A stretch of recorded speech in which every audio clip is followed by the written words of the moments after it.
होती हैं। ये चिड़िया हमारे आसपास के वातावरण का एक महत्वपूर्ण हिस्सा हैं। हम उन्हें पेड़ों पे, तारों पे और कभी-कभी तो बिजली के खंभों पर भी देखते हैं। यहाँ तक कि अपने घरों पे भी देखते हैं।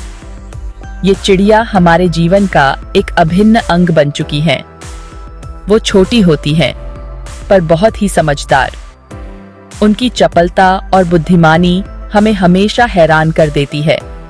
ये कहानी भी एक ऐसी ही चालाक मैना की है। इस मैना की बुद्धिमानी और चतुराई की कहानी बहुत ही रोचक है।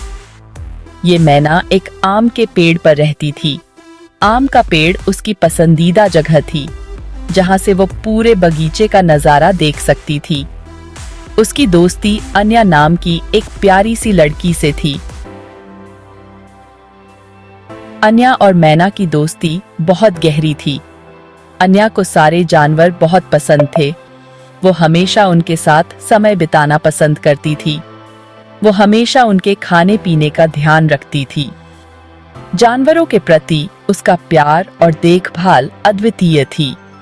अन्या अपनी दादी माँ के साथ रहती थी, जो उसे बहुत प्यार करती थीं, जिन्होंने उसे हमेशा दयालु और नेक दिल बनना सिखाया था। दादी माँ की शिक्षा ने अन्या को एक अच्छा इंसान बनाया। उन दोनों को ही मैना का साथ बहुत अच्छा लगता था। मैना के साथ बिताए पल उनके जीवन के सबसे खास पल थे। यह मैना खास थी, बहुत ही चालाक थी। उसकी चालाकी और समझदारी ने उसे सबका प्रिय बना दिया था। एक बार गर्मियों में बहुत तेज धूप पड़ रही थी। सूरज की किरणें इतनी तीव्र थीं कि हर कोई छांव की तलाश में था। सूरज आग बरसा रहा था, जिससे सारे पानी के सोते सूख गए थे। नदियां और तालाब भी सूख चुके थे और चारों ओर सूखा ही सूखा था। अन्या को जानवरों और चिड़ियों की बहुत चिंता हो रही थी। उसे लगता था कि इस भीषण गर्मी में वे सब कैसे जीवित रहेंगे। वो जानती थी कि वो सब बहुत प्यासे होंगे। उसकी आंखों के सामने प्यासे जानवरों और चिड़ियों की तस्वीरें घूम रही थीं। उसे एक पुराना मिट्टी का घड़ा मिला। यह घड़ा उसके घर के आंगन में पड़ा था, जिसे किसी ने वर्षों से इस्तेमाल नहीं किया था। उसकी दादी माँ ने उसे साफ करने में उसकी मदद की। दोनों ने मिलकर घड़े को अच्छे से धोया और उसे चमका दिया। अन्या हर सुबह घड़े में ताजा पानी भरती थी। वह यह सुनिश्चित करती थी कि पानी साफ और ठंडा हो, ताकि प्यासे जीवों को राहत मिल सके। वो उसे आम के पेड़ के नीचे रख देती थी, खास चिड़ियों के लिए। आम का पेड़ छांव देता था और यह जगह चिड़ियों के लिए सुरक्षित थी। मैना ने अन्या की दयालुता देखी। वह पेड़ की एक शाखा पर बैठकर अन्या को ध्यान से देख रही थी। वो खुशी से चहचहाई और ठंडे पानी में अपनी चोंच डुबोई। पानी पीते ही उसकी प्यास बुझ गई और वह ताजगी महसूस करने लगी। वो अन्या की समझदारी के लिए बहुत आभारी थी। मैना ने अपनी चहचहाहट से अन्या का धन्यवाद किया और आसमान में उड़ गई, जैसे कि वह अन्या की दयालुता का संदेश बाकी चिड़ियों तक पहुंचाना चाहती हो। धीरे मैना ने मिट्टी के घड़े को अपना खास पानी पीने का स्थान बना लिया। हर रोज वो घड़े के पास आती, अपनी चोंच डुबोती और पानी पीती। वो पानी में मस्ती से नहाती भी थी। यह देखकर अन्या हंसती थी। उसे मैना को खेलते हुए देखना बहुत पसंद था। मैना एक खुशहाल चिड़िया थी। वो जानती थी कि वो पानी के लिए हमेशा अन्या पर निर्भर कर सकती है, खास तौर पर तेज गर्मी के दिनों में। एक दोपहर कौओं का एक झुंड आम के पेड़ पर आया। वो बड़े और शोर मचाने वाले थे। वो भी गर्मी से बहुत प्यासे थे। कौओं ने मिट्टी का घड़ा देखा। वो छोटी सी मैना की परवाह किए बिना पानी के पास धक्का मुक्की करने लगे। मैना डर गई। कौवे बहुत बड़े थे। उसे समझ नहीं आ रहा था कि वो क्या करे। भाग 5। मैना की तेज सोच।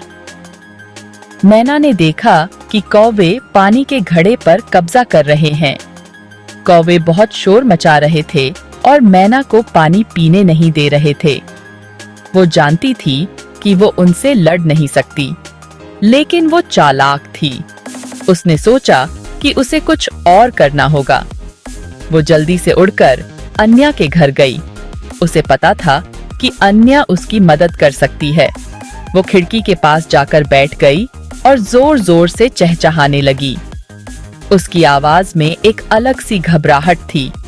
वो बार बार और अपने आम दिनों से ज्यादा तेज आवाज में चहचहा रही थी। ऐसा लग रहा था जैसे वो अन्या को कुछ बताना चाहती है। अन्या ने मैना की घबराहट भरी आवाज सुनी। उसने तुरंत खिड़की की तरफ देखा। उसे समझ गया कि कुछ गड़बड़ है। अन्या ने सोचा कि मैना को उसकी मदद की जरूरत है। वो मैना की नजरों का पीछा करते हुए आम के पेड़ की तरफ देखने लगी। उसने देखा कि कौवे पानी के घड़े पर कब्जा कर रहे हैं और मैना परेशान है। टाई भाग 6 राहत और आभार। अन्या ने देखा कि कौवे पानी के घड़े के चारों ओर जमा हैं।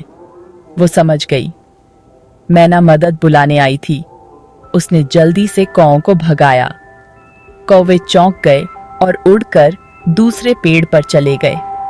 मैना खुशी से चहचहाई और अपनी चोंच पानी में डुबोई। अन्या मुस्कुराई। उसे अपनी चालाक छोटी दोस्त पर गर्व था। भाग 7 एक पंख वाले दोस्त से सीख। मैना ने, भले ही वो छोटी थी, अपनी समझदारी से एक समस्या का हल निकाला। उसने अन्या को याद दिलाया कि छोटे से छोटा प्राणी भी चालाक और बहादुर हो सकता है। अन्या ने उस दिन सीखा कि जरूरतमंदों की मदद करना कितना जरूरी है, चाहे वो कितने भी छोटे क्यों ना हो। मैना की तेज सोच ने उस दिन उसका दिन बचा लिया था। इसने अन्या को करुणा और समझ का एक बहुमूल्य पाठ भी सिखाया था। भाग 8 अवलोकन और सरलता की शक्ति। मैना की कहानी हमें दिखाती है कि आकार मायने नहीं रखता है, मायने रखता है अवलोकन और तेज सोच। मैना ने अन्या की दयालुता देखी। वो जानती थी कि वो उस पर भरोसा कर सकती है। जब कौवे आए तो उसने मदद मांगने के लिए अपनी बुद्धि का इस्तेमाल किया। ठीक उसी तरह जैसे चालाक मैना ने किया, हम भी अपनी अवलोकन और सरलता का उपयोग करके चुनौतियों से पार पा सकते हैं। हमें बस चौकन्ना, साधन संपन्न बनने और कभी हार न मानने की जरूरत है। मर्दात का ने